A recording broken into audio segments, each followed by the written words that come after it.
I'm really excited to be here. I'm a native of Akron, Ohio, so I grew up in Northeast Ohio. So it's not foreign to me, although I haven't lived in this part of the state for over 30 years. But my entrance to Case Western Reserve University has been really exciting. The welcomes have been incredible and warm, and I am really delighted to be a part of this community and excited to be a part of this incredible program. I must say that I have been impressed with the incredible work that's going on. Most of you are familiar with Dr. Marilyn Mobley, who is my predecessor in this role, and she has done an outstanding job of building a great foundation of work that focuses on inclusive excellence. And I am really fortunate to have inherited such an incredible staff, and to the extent that these things go well, we have to give credit to the wonderful Janetta Hammock back there, who is making sure things go well. Janae Johnson, who's out there making sure that everyone gets in, and we certainly thank them, and Karen Newton, who's in our office, who was unable to be with us this evening. And so they're just incredible programs that have been set in place. One of the excellent initiatives that currently exists on campus today is this program that we know as the Power of Diversity Lecture Series, which is now in its 10th year, and the annual series continues to highlight some outstanding research and scholarly work done by Case Western Reserve University's outstanding faculty and staff, one of whom you'll hear a little bit later. The series also brings to campus each year two nationally renowned thought leaders to discuss and to further understand issues related to inclusion and diversity. And I wanted to note for you that later this month, we will welcome to campus Eric Liu, a nationally known expert on issues related to citizenship and democracy. Now, his appearance certainly is quite timely as the Democratic primaries are taking place and are underway, and we know that later on in the fall, we will be holding general elections. So Eric Liu will give a public lecture at 4:30 p.m. on Tuesday, February 23rd, here in the Tincomville University Center.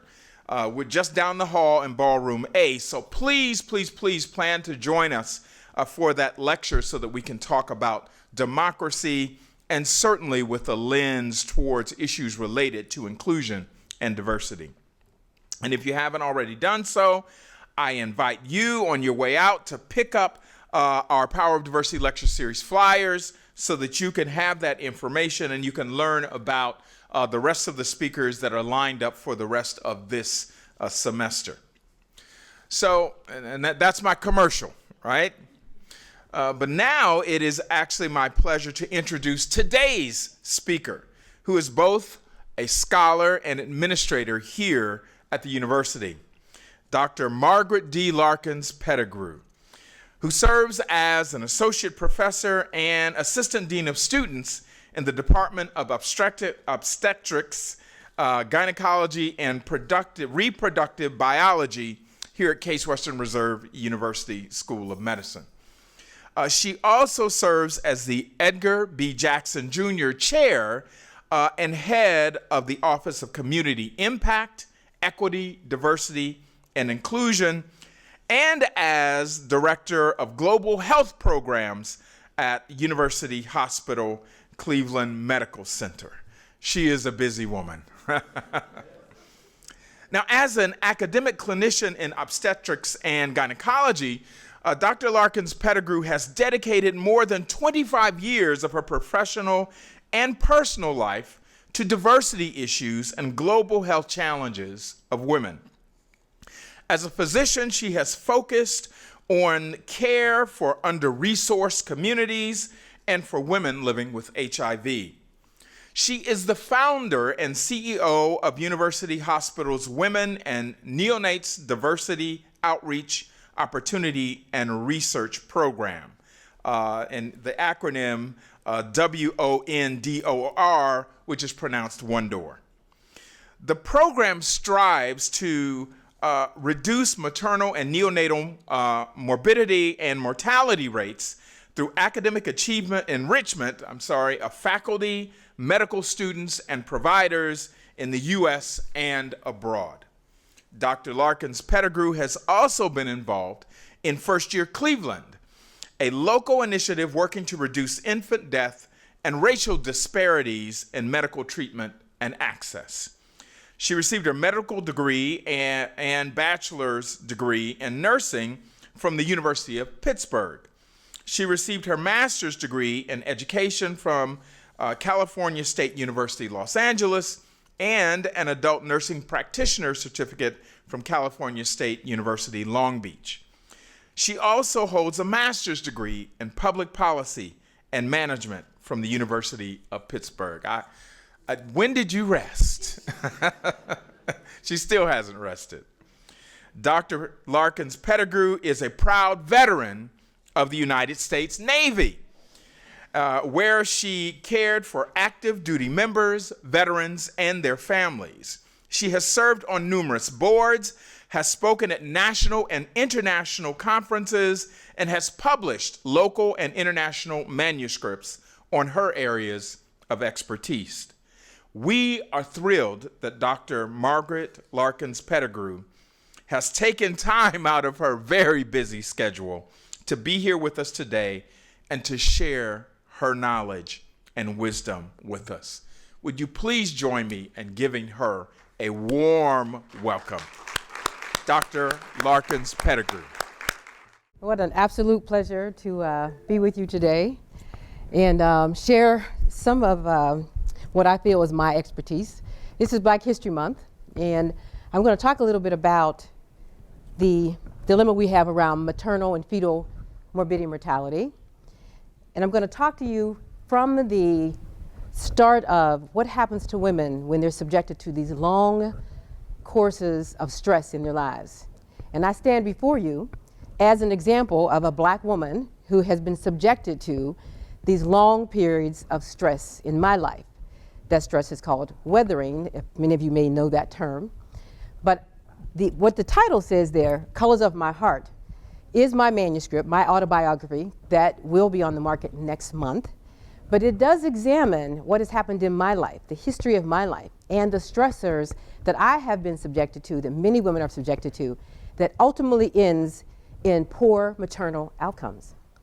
And when I talk about Colors of My Heart, it's this dilemma of having so many people around me who don't look like me, who are both supporters and enhancers of who I am, but also who over my entire life has also contributed to that stress. I also stand before you to tell you that people who do look like me, I've had that same issue, right? That same issue.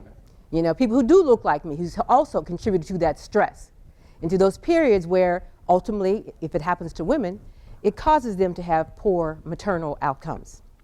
So the Colors of My Heart is about this controversy around in the Blackness and waking up being Black, you know, and figuring out that in this country, you do have to have some survival skills. And sometimes, even with those survival skills, you don't have a real positive outcome.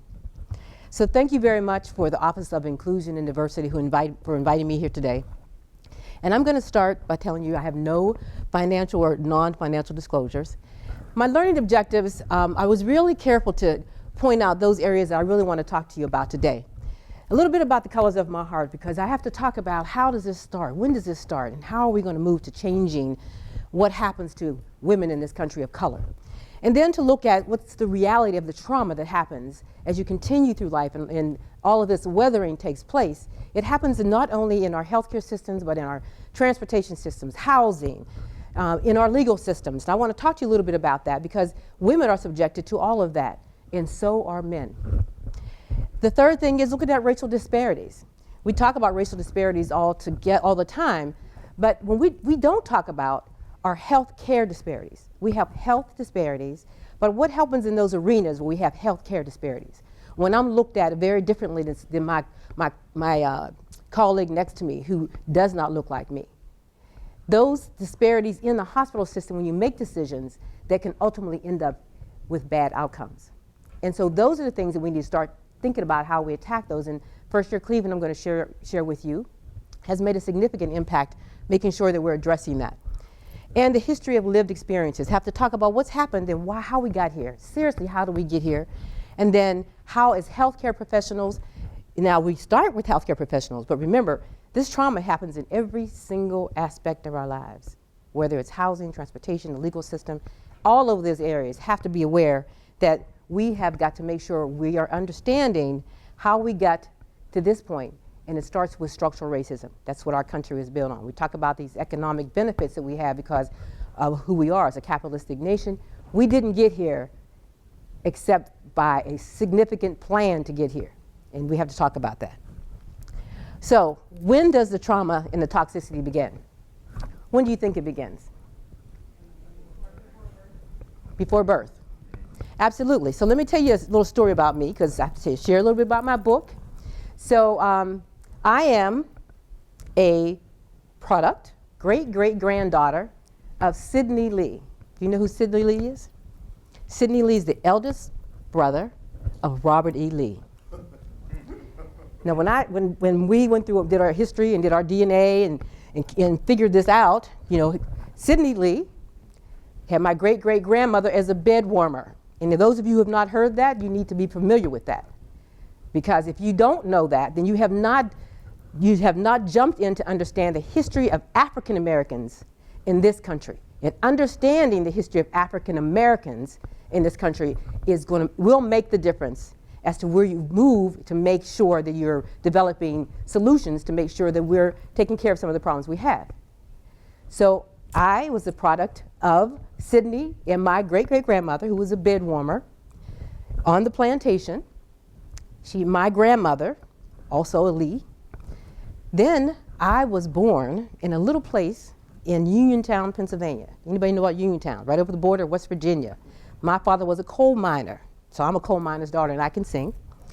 So clearly, I was born into poverty. The person who birthed me was a white woman who was educated at the University of Pittsburgh. She went to Harvard from there. Then she decided to go to Uniontown, outside of Uniontown, a little place called Lemont Furnace. And she there began to take care of women in those segregated hospitals. She took care of my mother. She birthed me. Her name was Margaret Carver. Margaret, we believe, was the bed warmer. Margaret was the person who delivered me. She was a white woman who sacrificed her economic fruits to go to Lemont Furnace and take care of black women who were living in poverty. So you think about the dilemma of dealing with these colors of my heart, you know, people who come in and out of my life. We move forward, and my godmother, who was my mother's best friend, her name was Margaret. I am absolutely serious, okay? She was a white woman, blonde hair, blue eyes, gorgeous, and lived in my community. Why did she live in my community? She didn't have to live there, did she? She did, because she was no longer welcome in her own community because she married a black man. My godfather's name, we called him Slick. She took care of me, nurtured me. And when I looked up one day and said, as I watched TV and saw this beautiful woman who was blonde and blue haired, blue eyes, just looked just like her, and I said, when am I gonna look like that? And she said, never. And that was the beginning of me understanding, and I was very young. I was never gonna look like her, and I was never gonna look like that woman on TV. She's the one who taught me that love will triumph everything. However, you must understand that this world is not gonna give you anything, and that you have to understand the colors of your heart, because all these people who are around you, no matter what race, what ethnicity, there are good and bad, but you have to be comfortable in your own skin. And so that's where we come today. So I have to read a little bit from my book, because as we continue this topic of when does this start, it's important that we understand history and legacy, but some other things as well. She was pushing for 2 hours Finally, the baby was crowning. The room was full of close relatives and friends. 3 generations are present: great-grandma, 2 anxious grandmothers-to-be, their excellent coaches. Push, push, 1, 2, 3, 4, 5, 6, 7, 8, 9, 10. That sound familiar to anybody? They recite this in unison as this first-time mom holds her breath, demonstrating great perseverance, dedication, and focus. She resembles a beautiful African queen, ready to meet her offspring. With Olympian strength, she presses her chin against her chest, leans back, her broad hips open, and she holds her legs open wide to make a path for this emerging child. All around her are prayers and chants, ritual blessings to welcome this new life. He crowns. I guide his head through the opening of her vagina, watching as his shoulders, back, and finally little hands and feet emerge from her warm, nourishing womb. A shallow breath turns into a screaming complaint against the cold world. Mom and Dad embrace their gift and welcome him with tears and kisses. At 5 minutes, the pediatrician declares an APGAR score of 9 out of 10. At 10 minutes, it's still 9. Close to perfect appearance, pulse rate, grimace, activity, and respiration. The family gather around this tiny creature. In this moment of supreme love and joy, they begin to say, "I hope he'll be light like you, Mom. I don't want him to be dark like Uncle Joe." Great-grandma touches his ear. You can tell by the back of his ears. Oh yeah, he's going to be a light one. She exalts this again. He's going to be a light one. I wonder whether this was how my own life began. What were my parents thinking as they welcomed me into the world? Did they worry about the shade of my skin and how it felt, or how I would be affected by my life's journey? Who in this room has heard this story before? Raise your hand. Absolutely. We still have controversy about the color of our skin in our own communities. Color, skin color, hue, tint, and shade is an indelible feature of every person's first impression. It triggers instant solidarity. This person looks like me. Or instant hostility. That's one of those people. Color, like its related features of race, ethnicity, and religion and nationality, can foster a strength of belonging or doom an individual to a second-class life of exclusion. Color cannot be denied. The well-meaning folks, and I'm sure many of them out in this room today, or virtual signaling person who protest, "I don't see color." No, I don't see color. That person is advancing the same erasure of the other as the bigot who proclaims, "Niggas don't have a soul." Inclusion means including people of color as people of color, just as white people are included as white people, respecting their full identity rather than reducing them to some common denominator. People who grasp this concept that color matters will start to see the entire person of color, to see that entire trauma that has happened to women as well as men in this country. With this awakening, individuals can begin to grasp the reality of people of color and enjoy a rich and full experience with people they will get to know. As a practicing obstetrician gynecologist, I've seen how color can influence intellectual, educational, and emotional growth. Seeing color reveals the real self beyond the guarded behaviors, the fear, the lack of trust that many embody. Seeing color with passion and humility that Black folks have and have become based on their devastating history could be an inspired advocacy for social justice for those who have been disenfranchised. I have seen both the beauty and the perils of color in my life as an African American in the larger society, in my own community, in my own family, and in my own heart. The legacy of slavery and segregation is indelible in American history. African Americans also use color to classify, judge, and exclude one another. The fighting over darkness and light in the delivery room happens at 90% of the births to African Americans in my 25 years of practice as an obstetrician. Excellent health is not good enough. 9 in 9 is not good enough. Shade is the obsession. So begins the inadvertent degrading of our children, their self-image, their self-worth, minimizing our links to this proud African past. But nothing like this happens to white babies. No one cares what shade of white they are at all. No one's asking those questions. Black and white couples alike share hopes and dreams for family growth and generational success. They all vow to provide whatever the child needs for social, financial, and spiritual flourishing. Only black parents worry about how their children's color will challenge them in America. In many other countries that continue to denigrate the experience of black folks.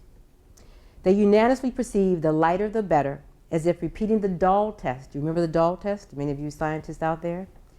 This demonstrated the psychological devastation of segregation to the Supreme Court each year that I was born. And this happened in the year I was born, and that was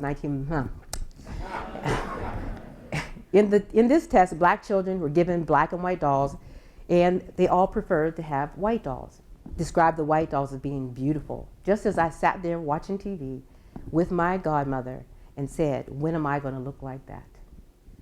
So after a long time of promoting health for women, advocating for equal rights through the civil rights movement and beyond, and bringing up 3 African-American sons to thrive in this society, so you should be thinking about the stress. 3 African-American sons in this country. One of my sons married an ebony descendant of Ghanaian royalty, whose family was very wary at this reunion because she was marrying a descendant of American slaves.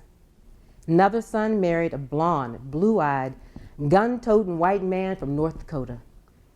And another son married a light-skinned African-American woman who used her privileged environment to mask her belief that racism didn't exist in America. The experience of this full spectrum in my life has revealed both the real effects of taught tribalism and human power to transcend it with love, spousal and familiar. The features that constitute each person's distinct identity are no threat to the others. We find real meaning and purpose in who we are, both individually and together, rather than who we are not. White skin is no more a threat to my African heritage than gay marriage is a threat to my marriage to my husband, and vice versa. So where does it start? Very, very early in the lives of our children. Can you hear me? So let's talk about where it starts. These are the ACEs, right? We all know about the ACEs, Advanced Childhood Experiences. And look where we are in Cleveland. 34.4% of kids live in economic hardship in Cleveland. If you go across the top, I live in Pittsburgh. Look at Pennsylvania, 27.2. This is economic hardship. This is poverty. But is poverty the cause of so many of our babies dying? Is it? If it is, how did we get to so much poverty in our black communities? And if you look down the list, there's so many more examples of where African Americans and people of color sit. Mental illness, substance abuse, discrimination. Hold on to that discrimination because we're going to see that as we go through many of these slides. This is what it looks like when we talk about our children. So from birth, you heard that from birth. We automatically begin to talk about how if our children are lighter, they'll have better experiences. We know that. If you've been reading the history, you should all understand the history of African Americans in this country. You know the people who are lighter got the better jobs, got the better education, more opportunities. I was on this color would have me on the edge of being a field hand and being in the big house, right? So clearly, so the lighter you are, the more opportunities you had when I was born, before I was born, and even today. 3 out of 10 white children live in poverty versus 5 out of 10 black children live in poverty. Look at the Metropolitan School District in Cleveland. Whites are 1.9 times more likely to be enrolled in gifted programs. So I live in Pittsburgh, so I wanted to share that with you too, because none of us are doing too well, anywhere you live in this country. 15.5% of white children live in poverty versus 34.4% of children living in poverty in Pittsburgh, 2 hours away.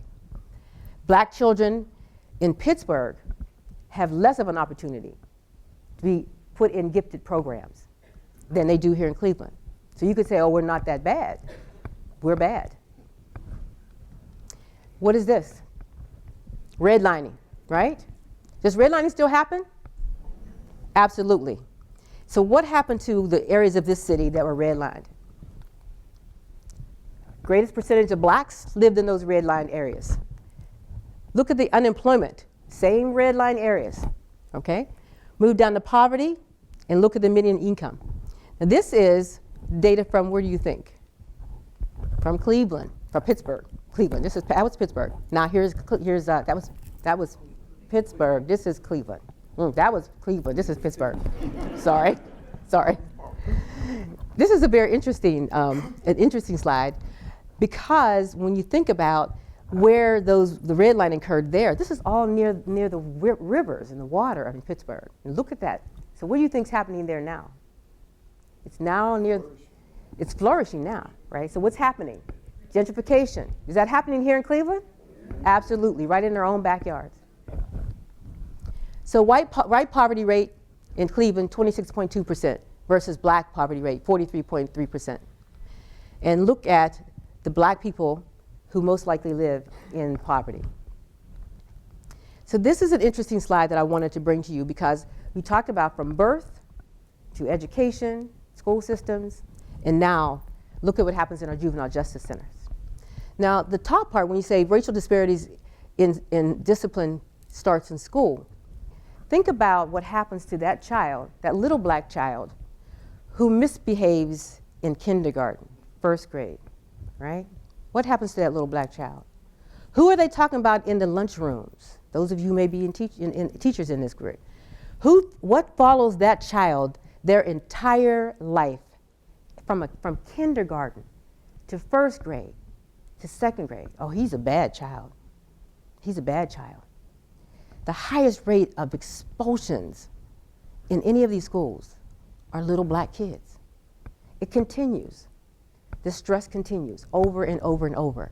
If you compare the total population, white versus black, 54% to 42%, look down the line where you talk about individual offenders, delinquency, unruly dispositions. What does that mean?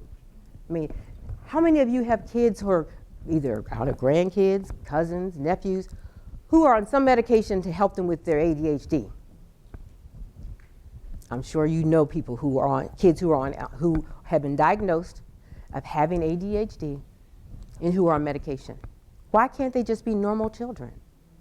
But we need to control them, because this population is unruly. If you look further, look over here where it says percent of population of blacks in Cuyahoga County that end up in the justice system. In the percent in prison. You know Bolton Elementary. Bolton Elementary. Wonderful little school. Go down there, the kids are so happy. They have one water fountain in that whole school. Almost 400 kids. One water fountain. It doesn't work half the time. You've been there several times. You look out the doors of Bolton Elementary, right in your backyard, Fairfax. What do you see? Beautiful building.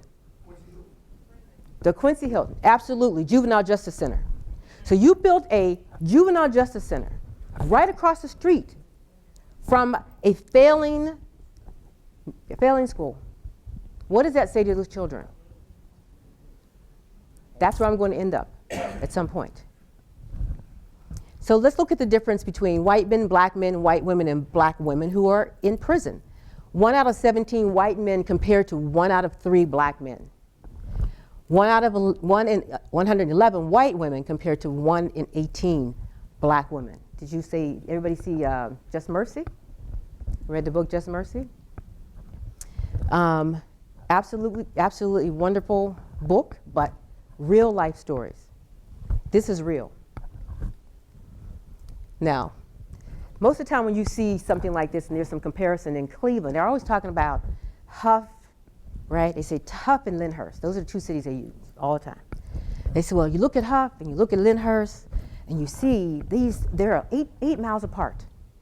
And the life expectancy between those two cities, 24 years. Look at this. Where is this at? Right here, right in our own backyard. 2 miles apart. 2 miles apart. Buckeye, Woodhill, and Shaker Heights. 65.4 years of life for someone who lives in Buckeye versus 88.6 years of life of someone who lives in Shaker. With all of these major institutions right here in our own backyard. So if I haven't convinced you yet, I don't know what more I can tell you, because the poorer you are, the more black you are, your neighborhoods, you're living in black neighborhoods, the shorter your life is going to be. This is just an example of some of the other comorbidities that happen to black people who are living in these neighborhoods and who are not living in these neighborhoods. Because this is across the spectrum of life. This is people who are living in Solon still get mistreated. Let's not leave out black men, because I'm going to start talking about women, because that's what I want you to understand, that the rate of women who are dying in this city, we need to come to grips with. But why leave out black men? We did a journey map, and we looked at women all over the city who went to all of the major institutions to have their babies. Because we wanted to make sure that when we talk about data, that we have data people can look at and say, uh-huh. Some people, no matter how much data you give them, they're not going to believe it because they don't want to. But we wanted to make sure that we had give everybody who wants to hold on to something to see just how people are really treated, that we had that data. But we looked at black men as well as white men as well. And what did we find happened to black men when they went to the doctors with their significant others when they were having a baby? What happens to them? Some of you are fathers out there, right? They sit in a chair. No one talks to them. No one includes them. They call them baby daddy, right? So in our institution, that's never allowed.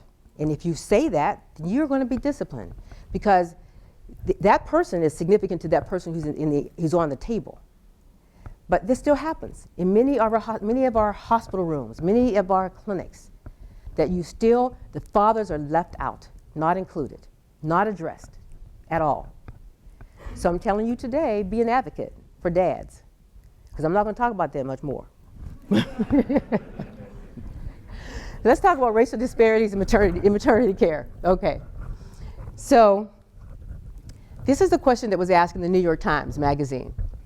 Why Americans' black mothers and babies are in life or death crises. And they answered that. We have all the data. The answer is there's this disparity in the US because black women are experiencing significant stress, chronic stress throughout their lives. So, maternal and infant mortality and family. Let me tell you a little bit about family, because everybody wants to have a happy family, right? Everybody wants to make sure that their families are taken care of. So we live every day thinking about family. And I want to tell you a little bit about what happened to one of my family members. In addition to my father, who died at the age of 52 from a massive heart attack, he had a heart attack 6 months prior to having a massive heart attack. He was sent home from the hospital, a major hospital system, with baby aspirin. Never had a stress test, never ever had a stent placed, nothing. He was 52. The 2 white ambulance drivers saw a 40-something African-American man with slightly elevated blood pressures who couldn't move his legs or get off his air mattress on the floor of a home, still in disarray from the effects of a year-ago fire. They told him to take better care of himself, told his frantic wife that if he didn't feel better, she should get him to the hospital, and then they left. I knew immediately when Connie called me, the OBGYN, who's in Pittsburgh and he's in Baltimore, that Carlos, my eldest son, 46 years of age, was having a stroke. Now you're sitting out there, and many of you are not healthcare providers. If a young man, 46 years old, calls an ambulance to their home and says, cannot get out of bed, I cannot move my legs, It doesn't take a rocket scientist to tell you there is something wrong. But he was left. He was left there. So my daughter-in-law and her neighbor carried him down the steps and out the door and took him to the hospital. Because you know when you have a stroke, you're on a time clock. And if you don't get someone to the hospital very quickly, it could be pretty devastating. I'm here to tell you that he did well. He survived. He did very well. But that doesn't happen to a lot of people who don't have advocates for them in this country. Many women don't have advocates for them in this country. So the question of when does this end, right? You saw that question up there. And it ends when we start to take some action in all of these different aspects of our lives, and we're going to talk about that. However, I listened to NPR one day, and the little boy, you probably heard this, the little boy was 12 years old, he was running home from a ball game, and a helicopter was over top of him, flying overhead, and these cops were all around. And he said, "Oh my God, I wonder who's in this neighborhood that I should be afraid of. Should I run? Because they're looking for someone." What happened to that little boy? He ended up on a cement, right? Face on the ground, being frisked and being questioned about where he was coming from because there had been a robbery. Now, his fear was that someone in the neighborhood was going to hurt him and they were looking for them. But what he got was fear instilled in him because he was the one who was thrown to the ground. He went home and he said to his mom, very upset, "This is what happened to me." She listened to him. She said, "Honey, this could happen. This was what happens to young black boys. And if you all don't believe in Black Lives Matter, your head is in the sand somewhere." She said to him, "You have to be prepared for this, just like an umbrella. Racism is all around you, but you don't have to talk about it every day, but you have to be aware of it. And when that rain comes, that racism comes, you have to be able to put that umbrella up to protect yourself." And he said, "When is this going to end?" What was her answer? Never. That is the fear of black mothers and mothers of black children. If they understand their black mothers who are white, who have black children, if they understand the stress that occurs to black people in this country, they will be better mothers. Because this is the stress that we live with every single day. Whoops, sorry. Okay, so infant mortality, these are some definitions that we're going to go through pretty quickly. And we use infant mortality as the state of a city, a state, and a nation. And so this is the number of deaths after live birth. Our target was in 2020, right, to decrease. Our goal was to have 6 per 1,000 live births, okay, as our mortality rate. And we made it. But look where we are compared to other rich countries. Look where we are compared to all these other countries that are probably less wealthy than we are, many of them. Look at the problem. So racial disparities, when we look at Ohio, look where blacks sit, 15.2. We have the worst infant mortality in the country, in this county. If you look at the bottom, we think about low birth weight and preterm births. And we use those two indicators because we want to make sure that we're looking at who's more prone to have infant deaths. The people who are more prone to have low birth weight babies and to have preterm deliveries are African Americans. 15.6 deaths per 1,000 African Americans versus 2.5 deaths for white babies. Let me tell you what we found. If you decrease the death rate of black babies, you decrease the death of white babies. If you decrease the death of black babies, you also decrease the death of white babies. Why? Because of those basic things that we need to talk about all the time: dignity, respect, meeting people where they are, things that we take for granted that does not happen, that we check our biases. This is Cleveland. This is nationally 9.9%. This is the March of Dimes, and we talk about this all the time in our corners where I live. And this is where Ohio is, 10.4%, so higher than the country, right? And look at where Cleveland is, Cleveland proper, 14.4%, and look at Cuyahoga County, still higher than the national average. And it gets an F. This is compared to Allegheny County in Pennsylvania, because I always worry about that, because I'm thinking, we live right next door, as far as I'm concerned. And we're all doing very, very badly compared to the rest of the nation. Maternal mortality, this is just the definition of maternal mortality. And if you look at the bottom, which this is what we wanted to do, we wanted to decrease the maternal mortality by 10%, between 2007 and 2020. So what did we do? We increased it. And today, the United States has almost the equivalent amount of maternal deaths in 2020 that Mexico has. So we have gone up, not down. You see all the other countries, pretty wealthy countries, they continue to decrease the death of their mothers. We continue to increase. We can't talk about infant mortality unless we talk about maternal mortality. We can no longer focus just on infant mortality, because if you don't keep moms healthy, babies are going to die and moms are going to die. So there's multiple states that are suffering from this and really experiencing many, many deaths. This is just a statistic from Texas, which they saw a doubling of the deaths of mothers in a 2-year period of time. The highest rate of deaths that we see across the country right now is in Georgia, in rural Georgia.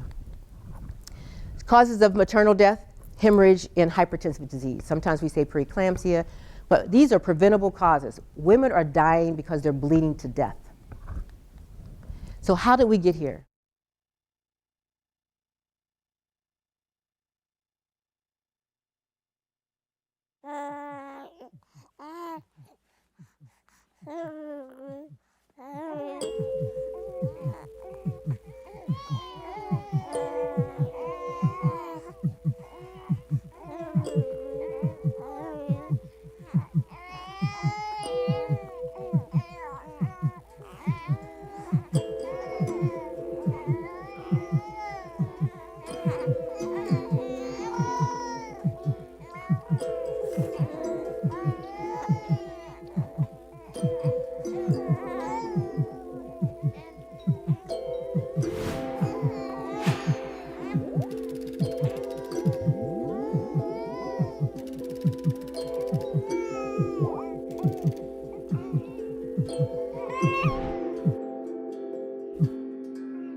First year Cleveland, we have to talk a lot about, because this city said we are going to call it what it is.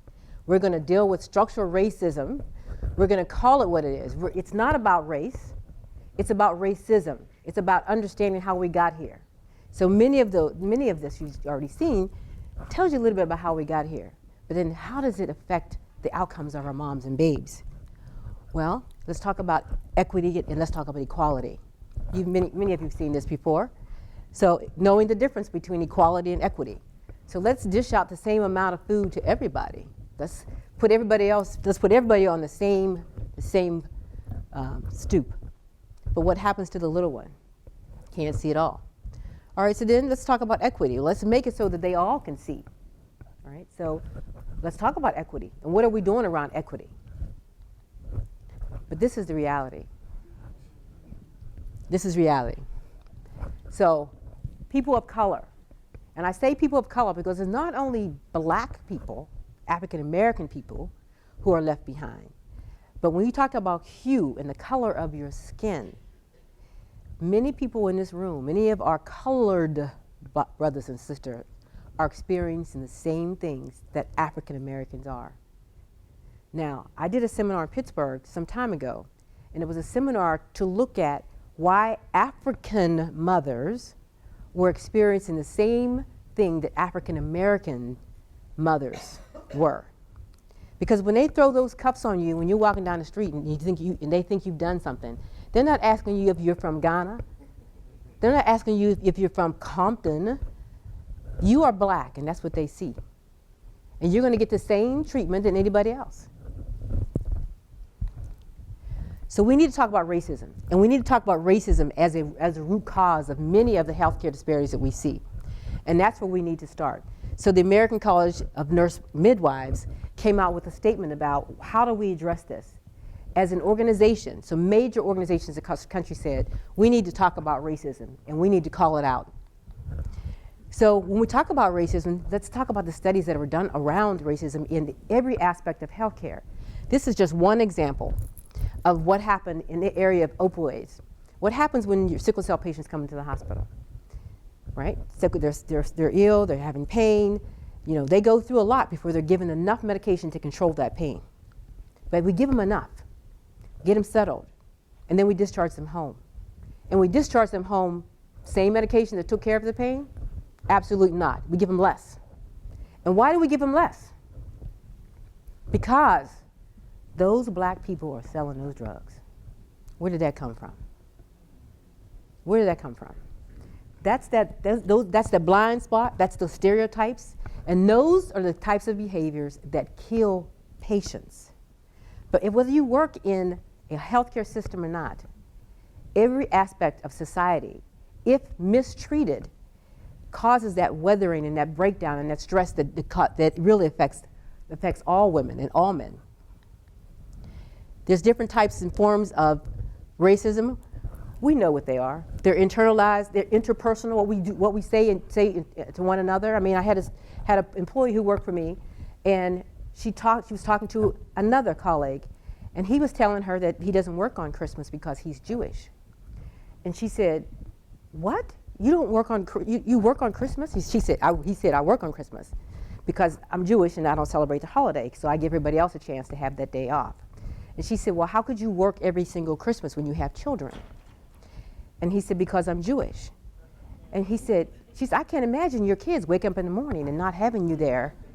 And he said, "Because I'm Jewish." Okay. I mean, it's an issue. You work with people like this all the time. They have no clue. What happens to the young woman that my husband was in rehab with, and they kept trying to control her blood pressure? Trying to control blood pressure, couldn't get her blood pressure under control. And he said, "So what are you eating?" "Well, I'm eating what I used to eat, greens, potato salad, et cetera, et cetera." "Well, how are you cooking your greens?" "With fatback." She was 70-year-old. She's cooking with fatback. Who knew that she cooked her greens with fatback? I knew she did, right? Okay. But not only did she cook those greens with fatback because they're so good, what did she do with that pot liquor? That good, salty stuff that is left in the pot after the greens are gone. Put that stuff in a jar, put it in the refrigerator, you drink that for days because what happens? It allows you to go to the bathroom, right? We're all about trying to keep things running, okay? We want to keep things open. But if they didn't know anything about that, because they didn't ask those questions, how were they ever going to control her blood pressure? So why don't we know people we work with? Why don't we ask questions about people who are right next to us every single day? Institutional, we see it all the time. We see it all the time. I see it all the time. I can tell you one quick story. Sitting around, I'm in a C-suite. Someone says to me, they're talking about what we need in the hospital. We need nurses, we need neurosurgeons, we need all these people because we're short in these very specific areas of expertise. And we really are short in environmental services. And I'm the only one, which is okay, because I can adjust to that, and I'm going to take my space at the table.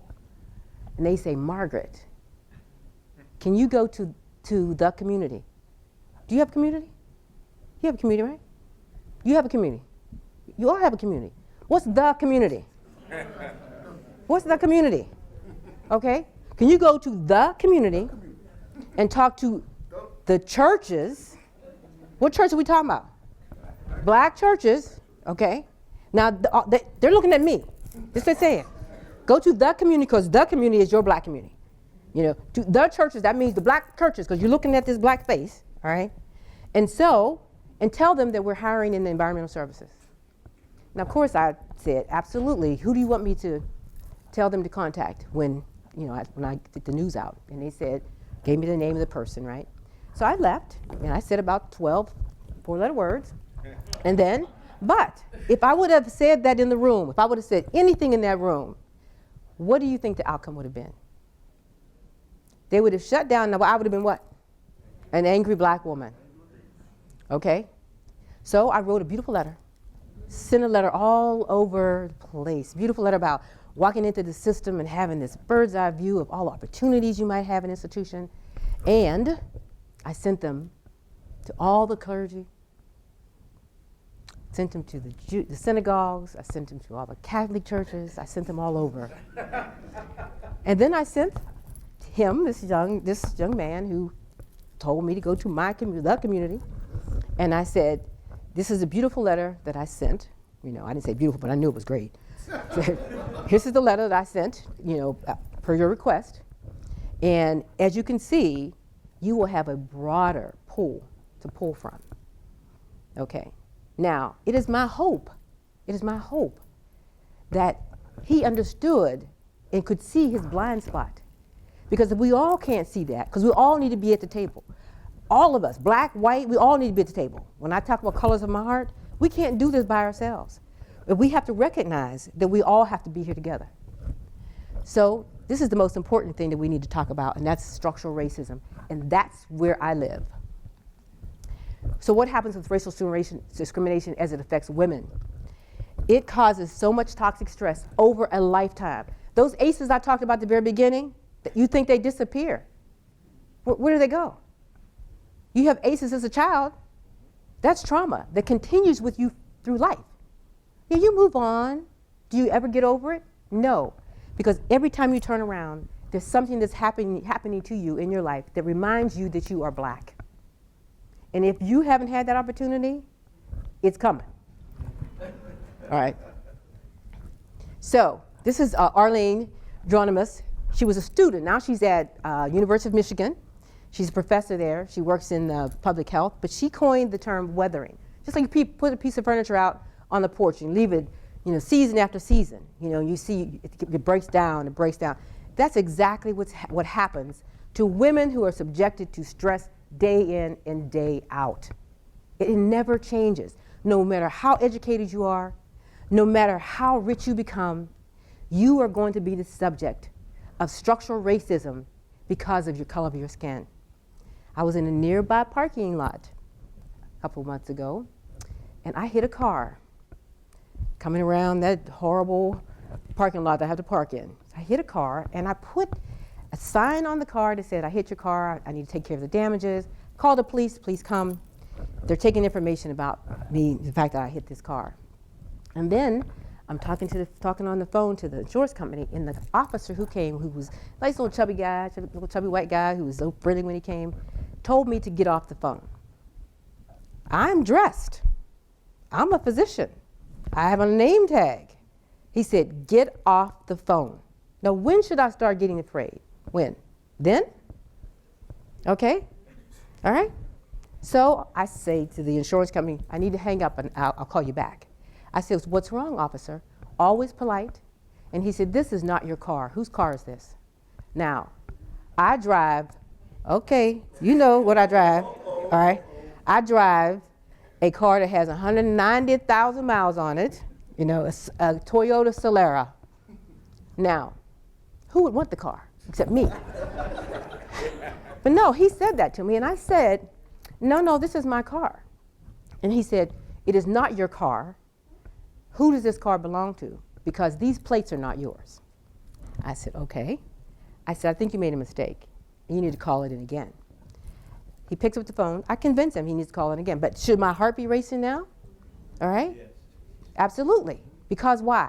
Because he didn't see me anymore. He didn't see a doctor. He didn't see a well-dressed physician. He sees a black woman standing in front of him who he thinks is a criminal. In my own space, at my job site. He calls back again, and the woman on the phone, she's reading the plates back to him. He said, no. She said, no, I was right. This is the plates, Cleveland, Ohio plates. Where do I live? Pennsylvania. Right. He said, oh, and I say, oh, no, I have Pennsylvania plates, not Ohio plates. And he said to her, yeah. He said, okay, it's okay. He hangs up, right? He hangs up, becomes a nice person again, right? He looks at my windshield that has the military sign, U.S. Navy, and now we're going to have small talk because he was in the military too, all right? Now, how do you think I feel, all right? I am a well-educated African-American woman who, if I went to jail, I would die the day I go in jail, okay? Who now is scared to death, who was scared, whose heart rate was racing so fast during that period of time. So when does the fear stop?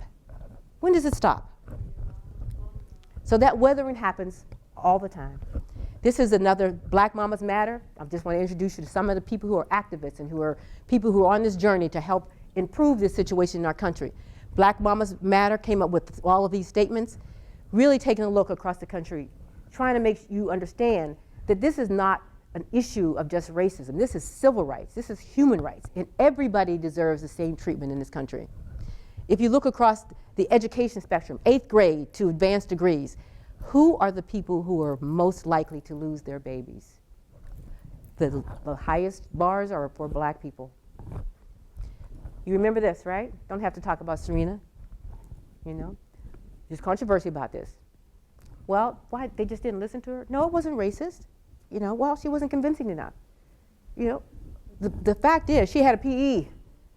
They killed, and she could have died. And no one listened to her. What about this young lady? This is the young lady whose mom called the ambulance to say, she's very ill. She needs to go to the hospital. Ambulance came, just like they came for my son. They came. What did they do? They left her. What did they tell mom? You cannot afford this bill. Your bill is going to be over $400. You can't afford this bill. So I advise you to get her to the hospital another way. Now, was that incompetence? What was it? They left her and she died. Kira, you know about Kira? It's Kira and her husband, Charles. He is the son of Judge Hatcher, the daytime judge. This was his wife who died. She bled to death at Cedars-Sinai, bled to death in the hospital.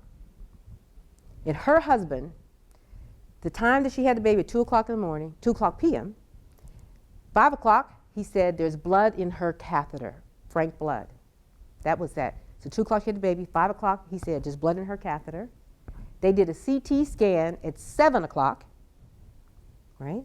She went to the operating room 10 hours later, died on the table. Well-educated. Well-educated young man and woman. She died, she's gone, he's raising his 2 sons. So what can we do to address it? Statement from the American College of OBGYN. This just tells you that the problem is so big that we have these major organizations in this country, in this world, that says we have got to really get a grip. We have got to understand that structural racism is destroying all of us, not just black people, but all of us. This is the statement from the American College of Nurse Midwives. Racism and racial bias. It's time for us to talk about it. Call it out. Let's talk about it. Let's figure out how we can have conversations about it. This is another statement from the American College of Nurse Midwives. And this statement is really specific about policies and how policies that have been passed change behavior. That we have built policies that are from structural racism that change behavior. REI training, if you haven't done this training, it's available you've got, It's a 2-day training, gives you the history of how we got here, but also makes you really think about how we're going to move from here. This training, as well as Cook-Ross training, which we're doing now through all of the hospital systems, will help you understand where we were and how we need to move forward. No blame and shame. Just understand where we are so we can move on. And this is available to anybody. In our department, this is OBGYN department, we've showed the film Death by Delivery. We had grand rounds with a panel discussion. This is really talking in very small groups, in very safe groups, about what is going on in our communities. Read the book Small Great Things? If you haven't read that, you need to read that as well. What we did is we built a small center, actually a large center, off-site. Off-site where? In Huff. What happened in Huff? The Huff riots.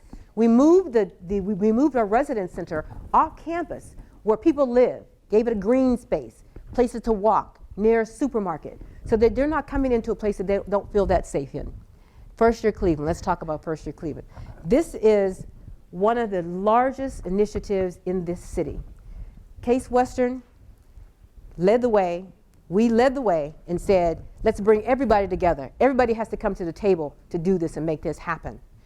We pulled together university hospitals, Cleveland Clinic, the VA, Metro. Everybody came together, all the CEOs, and said, we are going to drop our buckets, like Booker T said, and we're going to make a difference in this space. So what we've done is we've built this big initiative called First Year Cleveland to really address the needs of our babies dying. We got significant funding, and our mission is to make sure our babies live through the first year of life. We want them to live through the first year of life. I had the committee called Racial, which is to reduce racial disparities. The other two areas address prematurity and preventable sleep deaths. But the racial disparities, we have to dispel all the myths first. Babies are dying due to poor prenatal care. We've had the highest number of visits to our clinics in the entire county. In Cleveland, we have more visits for prenatal care than anybody. They come in for care. Black babies are dying because poverty is the key. Poverty is a part of it, but how did they get to be impoverished? All right?